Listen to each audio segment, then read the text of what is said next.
Kia ora koutou, I'm Michael Fletcher and I'm Principal of Chaucer School here in Tamaki Makaurau in our fantastic country of Aotearoa, New Zealand.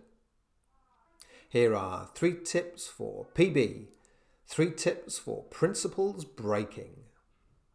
Oh, awesome. So what? Now you're catastrophizing about principals having breakdowns? No, the opposite actually. I'm talking about principals taking proper breaks. Oh, right. Tip number 1, MYR. You may have heard me talk before about the benefits of taking a mid-year reset. This is when you make sure that you have a proper break at the end of term 2. For example, taking week 1 of term 3 off as paid leave is one way to do this.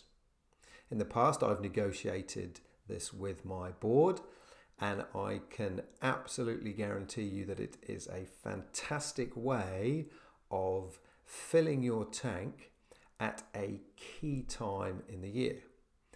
It also sets you up beautifully for the second half of the year. Mid-year reset. Tip number 2, ATCH.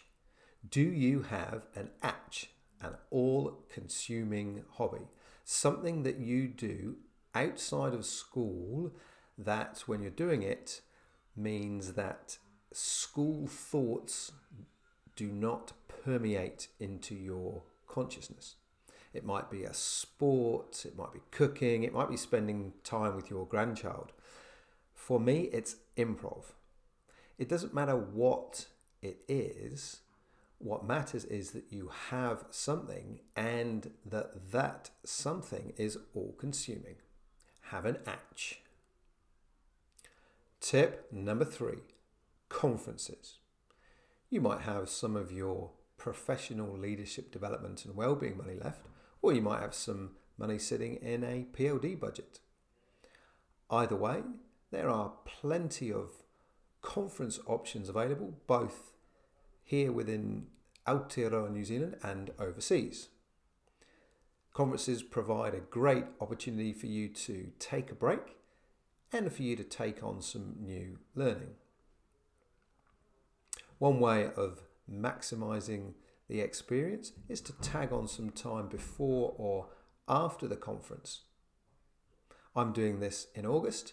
I've got my board to approve a week's unpaid leave after I'm attending an overseas conference.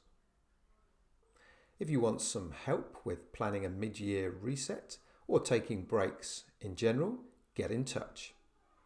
We work with principals and leaders to empower them to own their well-being. We provide one-to-one coaching and we present to clusters and at conferences. If you want to know more, drop us an email. After my last clip, 3 tips for sabbatical applications, I had a couple of colleagues contact me asking for clarification around sabbatical reports. I went away and did some checking, and I have some good news. Whether you're a member of PPCB or NZEI or neither, you only have to share your sabbatical findings with your board, and this could be done either verbally or in writing. Thank you for watching, and remember to ask yourself, ka kite anō.